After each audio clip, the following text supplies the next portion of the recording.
Trong tu luyện, tâm hoan hỷ biểu hiện qua trạng thái cao hứng là một dạng chấp trước, tức là một tâm chưa buông bỏ được, chứ không phải niềm vui thuần túy, trong sáng.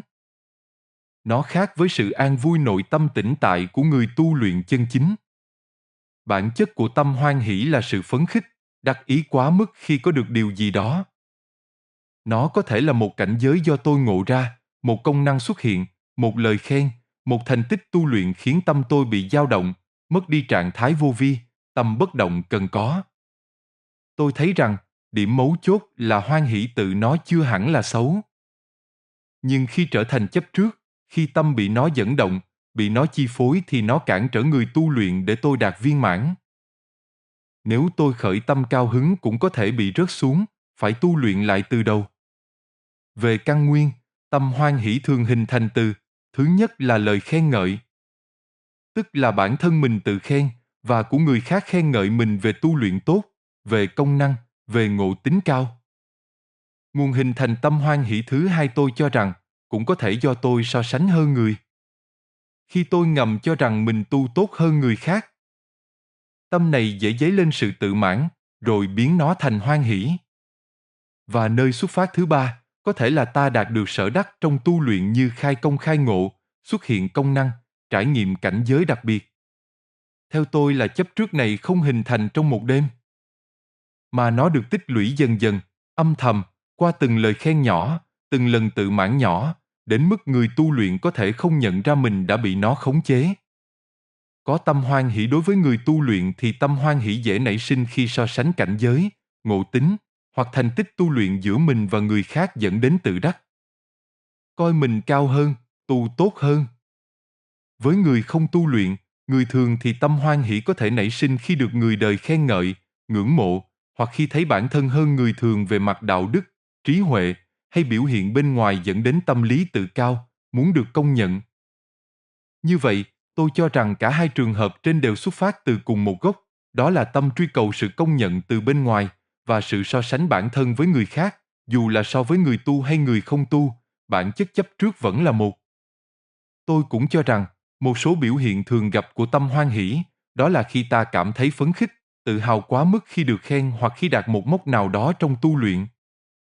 Hoặc ta có thể thấy biểu hiện của nó rằng muốn chia sẻ, muốn khoe, dù ý thức hay vô thức về sở đắc, ngộ tính, hay trải nghiệm đặc biệt của mình với người khác. Một số biểu hiện khác nữa là trong tâm ta thầm so sánh và thấy mình hơn người khác, tu tốt hơn, ngộ cao hơn, hoặc đạo đức tốt hơn. Tâm hoan hỷ nó làm ta mất đi sự bình tĩnh, tĩnh tại vốn có, tâm bị dao động, khó nhập tĩnh khi luyện công hoặc học pháp. Hoặc nó cũng có xu hướng làm tôi chủ quan, thiếu thận trọng với người khác vì ngầm cho rằng mình đã biết rồi, tu tốt rồi. Với bản thân người tu luyện, tâm hoan hỷ nó làm cản trở sự đề cao tâm tính của tôi, vì tâm còn bị chấp trước này trói buộc. Chưa thực sự vô vi, tâm bất động. Nó cũng có thể khiến người tu luyện chúng ta dừng lại, thậm chí thụt lùi trong tu luyện, vì tự mãn nên không còn tinh tấn tìm những thiếu sót của bản thân. Và nó dễ bị lợi dụng bởi các dạng can nhiễu, các thể sinh mệnh xấu có thể lợi dụng chính tâm chấp trước này để dẫn động người tu luyện chúng ta, có phải vậy không? Tâm hoan hỷ tác động đến người xung quanh, kể cả người không tu luyện. Đó là họ có thái độ tự mãn, ngầm coi mình hơn người có thể tạo khoảng cách, thiếu từ bi thực sự khi tiếp xúc với người khác. Nó làm giảm hiệu quả của việc truyền tải năng lượng tích cực và tốt đẹp qua hành vi chân thật, khiêm nhường, vì người ngoài có thể cảm nhận được sự tự cao dù họ không nói ra.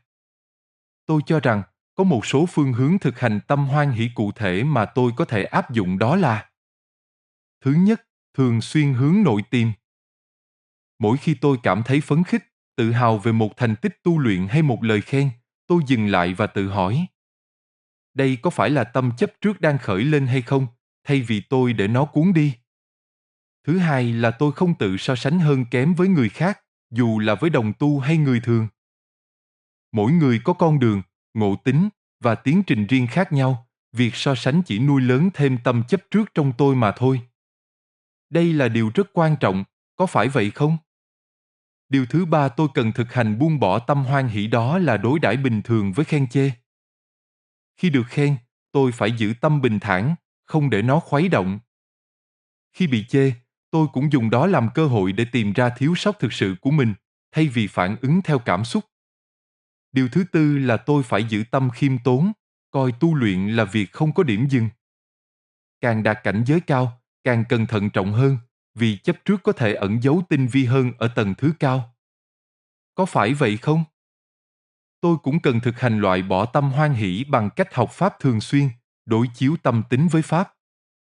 Dùng chính lời giảng của sư phụ làm thước đo để nhận ra tâm hoan hỷ khi nó vừa manh nha, chứ không đợi đến khi nó đã bén rễ sâu. Và điều cuối cùng là tôi phải thực tu trong sinh hoạt hàng ngày. Mỗi tình huống được khen, được công nhận, được so sánh, dù tích cực hay tiêu cực đều là cơ hội để nhận diện và buông bỏ tâm này, chứ không chỉ trong lúc đả tọa hay luyện công.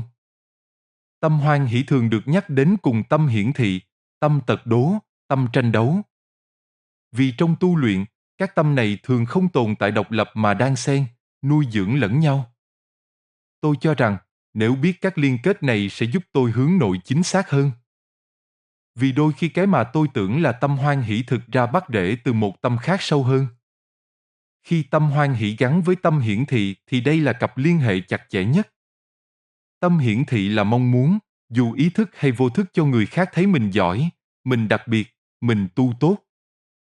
Khi tâm hiển thị được thỏa mãn, tức là được người khác chú ý, khen ngợi, ngưỡng mộ thì nó sẽ sinh ra tâm hoan hỷ như một phản ứng cảm xúc đi kèm.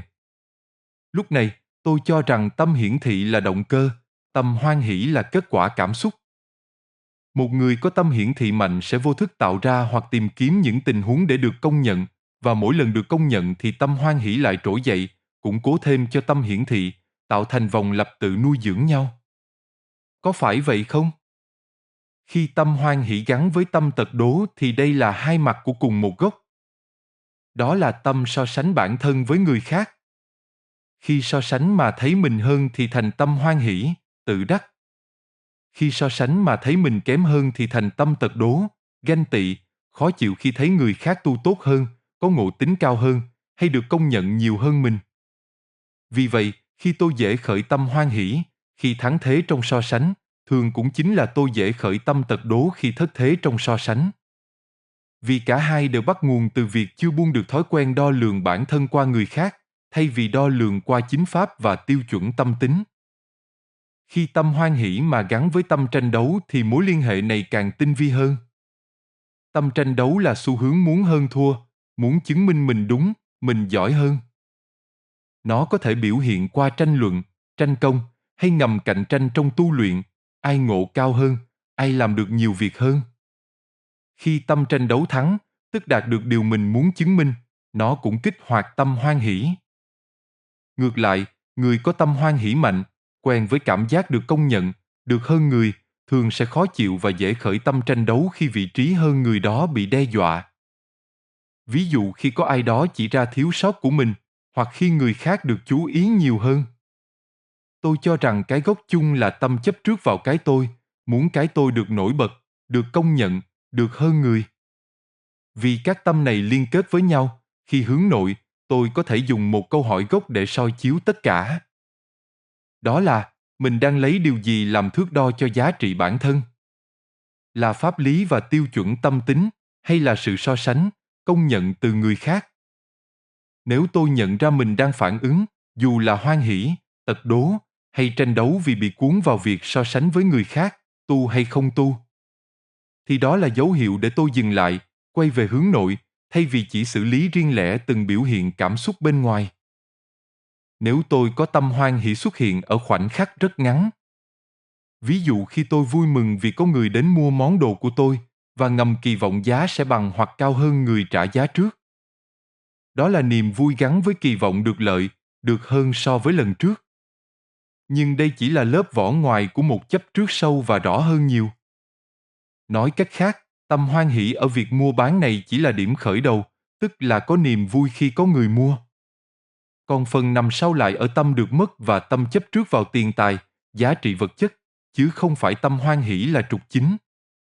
Dựa trên sự hiểu biết nông cạn và tầng thứ có hạn của tôi về tâm hoan hỷ tôi đã trình bày ở trên, cũng với hiểu biết về ứng dụng tâm hoan hỷ trong việc mua bán của tôi, Phần tiếp theo tôi sẽ chia sẻ về chủ đề Tâm hoan hỷ, cái giá của một lần im lặng dưới đây. Tựa đề là tôi đã cười khi họ đến mua và im lặng khi họ trả non nửa giá. Có một buổi chiều, tôi đã cười. Nụ cười thật lòng, vì cuối cùng cũng có người đến mua món đồ tôi để giá cao bao lâu nay. Nhưng chưa đầy 20 phút sau, nụ cười đó tắt. Không phải vì họ không mua, mà vì họ mua với giá bằng 1/3 những gì tôi đã thầm mong đợi. Tôi từng nghĩ tu luyện là chuyện của những điều lớn lao, ví dụ như là chuyện thị phi, chuyện oán hận, chuyện sinh tử. Tôi không ngờ, một buổi chiều bán đồ, một cái giá bị trả thấp, lại lột trần tôi rõ đến vậy. Nếu bạn từng có một khoảnh khắc vui mừng bao nhiêu, rồi hụt hẫng bấy nhiêu, và rồi im lặng nuốt vào trong, có lẽ câu chuyện này là của tôi và của bạn. Tôi có món đồ đó, tôi đã giữ khá lâu. Trước đó ít hôm, có người đến xem, họ trả một cái giá, không phải giá tôi mong đợi. Nhưng cũng là con số khiến tôi thầm neo lại trong đầu rằng thì ra nó đáng giá chừng này. Tôi không bán, vì nghĩ còn có thể cao hơn. Con số đó, từ hôm ấy, trở thành cái thước tôi âm thầm đo mọi lời trả giá sau này. Hôm đó, người quen của tôi đến chơi. Họ không hẹn trước, không mặc cả nhiều lời. Họ nói muốn mua, tôi đồng ý lòng thầm nghĩ rằng chắc cũng phải bằng hoặc hơn lần trước. Chúng tôi cùng nhau khuân từng món đồ rồi xếp lên xe của người mua. Mồ hôi, tay bẩn, tiếng va chạm kim loại, tiếng cười nói vui vẻ giữa hai người quen lâu năm, tôi vui thật.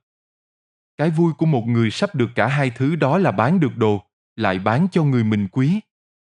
Sau khi chúng tôi xếp xong hết lên xe, họ mới rút tiền ra đưa cho tôi. Tôi cầm lấy, đếm nhanh trong đầu, con số hiện lên, chưa bằng 1/3 cái giá tôi đã thầm đóng đinh trong đầu từ hôm trước. Tay tôi vẫn cầm tiền, miệng vẫn đang định nói lời cảm ơn theo phản xạ, nhưng trong ngực có cái gì đó vừa rơi xuống rất khẽ, không ai nghe thấy trừ tôi. Tôi đứng đó, đồ đã đưa lên xe hết rồi, người quen đã ngồi vào ghế lái. Tay tôi vẫn còn cầm xấp tiền, chưa kịp cất vào túi. Tôi không nói gì. Không phải vì tôi không có gì để nói, mà vì trong đầu tôi lúc đó có quá nhiều tiếng nói cùng lúc. Một tiếng bảo tôi cứ nhận đi, dù sao cũng là người quen. Một tiếng khác hỏi tôi, vậy công sức và giá trị món đồ, ai trả cho đủ? Và một tiếng rất khẽ hỏi ngược lại chính tôi đang buồn vì tiền, hay đang buồn vì tôi đã lỡ vui mừng quá sớm?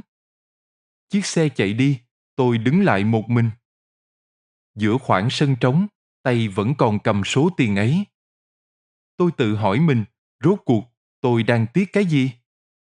Tôi thấy mình tiếc tiền, con số chênh lệch quá lớn, ai cũng sẽ chột dạ. Nhưng nếu chỉ là tiền, tại sao lúc cầm tiền trong tay, tôi vẫn im lặng vẫn không mở miệng đòi thêm một lời?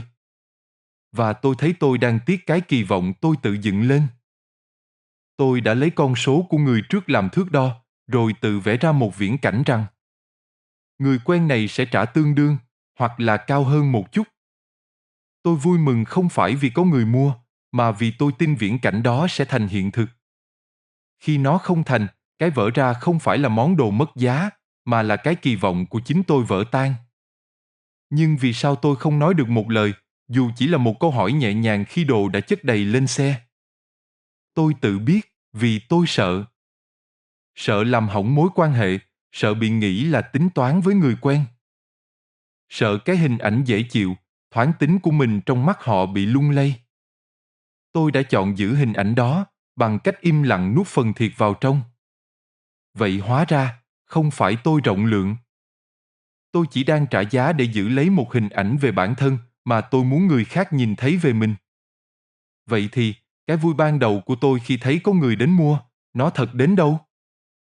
Tôi buộc phải thành thật nó không thuần khiết. Nó là niềm vui pha trộn với một phép tính ngầm trong đầu, vui vì sắp được cả tình lẫn tiền. Và chính vì nó không thuần khiết, nên khi phép tính đó sai thì niềm vui sụp đổ ngay lập tức, kéo theo cả sự hụt hẫng và cả sự im lặng đầy ấm ức. Nếu ngay từ đầu tôi không đặt kỳ vọng nào giá cũ, không neo vào con số của người trước trả giá, không âm thầm mong đợi được bằng hoặc hơn giá đó thì buổi chiều hôm đó, tôi có còn thấy hụt hẫng không? Tôi nghĩ là không. Tôi vẫn sẽ vui, vì có người đến mua, có người tin tưởng, có món đồ tìm được chủ mới. Cái khiến tôi đau không phải sự việc, mà là khoảng cách giữa sự việc và cái tôi tưởng tượng ra trước đó. Và đây là điều khiến tôi lặng người nhất. Tôi đã để một con số của người khác, từ một buổi chiều khác nó quyết định tâm trạng của tôi hôm nay. Tôi đã trao quyền điều khiển cảm xúc của mình cho một thứ ở bên ngoài, rồi tự trách bản thân khi nó không như ý. Tôi nghĩ, tôi không phải người duy nhất từng đứng ở khoảnh khắc đó. Có người bán một căn nhà, đã âm thầm định giá trong đầu theo lời một người môi giới nào đó nói trước, rồi cả tháng trời không vui nổi vì giá bán sau cùng thấp hơn một chút. Có người đi làm cả năm, mong đợi một con số thưởng Tết theo lời đồn của đồng nghiệp, rồi thất vọng nặng nề dù con số thực nhận vẫn đủ sống, đủ lo cho gia đình. Có người tặng quà cho ai đó, thầm mong một phản ứng vui mừng tương xứng, rồi buồn suốt buổi chỉ vì người kia đáp lại nhạt hơn mong đợi. Chúng ta rất giỏi trong việc âm thầm dựng lên những con số, những kỳ vọng, những đáng lẽ phải là của mình. Rồi để chính những thứ ta tự dựng lên đó, quay lại quyết định ta vui hay buồn hôm nay. Và cũng như tôi hôm ấy, rất nhiều người trong chúng ta, khi thực tế không như kỳ vọng, không dám nói ra một lời. Vì ngại mất lòng, vì sợ bị nhìn khác đi, vì muốn giữ hình ảnh dễ chịu trong mắt người khác. Chúng ta chọn im lặng nuốt vào trong, rồi gọi đó là bao dung, là rộng lượng. Trong khi thật ra, đó có thể chỉ là sự sợ hãi được khoác một cái tên đẹp hơn. Tôi không kể chuyện này để nói ai đúng ai sai trong buổi mua bán hôm đó. Người mua không sai, họ trả cái giá họ nghĩ là hợp lý. Cái tôi cần nhìn lại chỉ là chính mình. Vì tôi đã tưởng tượng ra điều mình cho là hoan hỉ khi có người khác đến mua, và hoan hỉ tưởng tượng rằng giá sẽ cao, tôi đã mừng hụt. Có phải vậy không? Vài ngày sau, tôi có dịp nhìn lại khoảng sân hôm đó nơi tôi từng đứng tay cầm xấp tiền và nhìn theo chiếc xe khuất dần. Tôi nhận ra, nếu hôm đó tôi để cho niềm vui được đến mua, được gặp người quen, được món đồ tìm chủ mới là niềm vui trọn vẹn. Nếu tôi không cột thêm bất cứ con số kỳ vọng nào phía sau, thì có lẽ tôi đã không cần một buổi chiều để hụt hẫng và không cần thêm mấy ngày sau đó để tự vấn mình. Bây giờ mỗi khi bắt đầu mong đợi điều gì, tôi cố dừng lại một nhịp, tự hỏi mình rằng mình đang vui vì chính việc đang xảy ra hay đang vui vì một số tiền mình tự vẽ ra trong đầu? Câu hỏi đó, không phải lúc nào tôi cũng trả lời đúng ngay. Nhưng ít nhất, tôi đã biết dừng lại để hỏi chính mình và loại bỏ các hoan hỷ mới bắt đầu khởi phát trong tâm. Cái tôi mất hôm đó khi bán đi món đồ của mình không phải là 2/3 số tiền. Cái tôi mất là khoảnh khắc tôi để một con số tưởng tượng cướp đi niềm vui thật và để nỗi sợ mất lòng người khác. Cướp đi tiếng nói thật của chính mình. Có phải vậy không?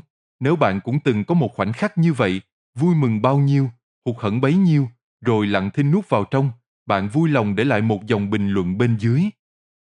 Tôi tin, hôm nay có rất nhiều người cũng đang đứng ở một khoảng sân nào đó của riêng mình, tay cầm một thứ gì đó không như mình mong đợi và chưa biết phải làm gì với cảm giác ấy. Cảm ơn bạn đã xem video này. Hẹn gặp bạn trong các video tiếp theo. Trân trọng cảm ơn.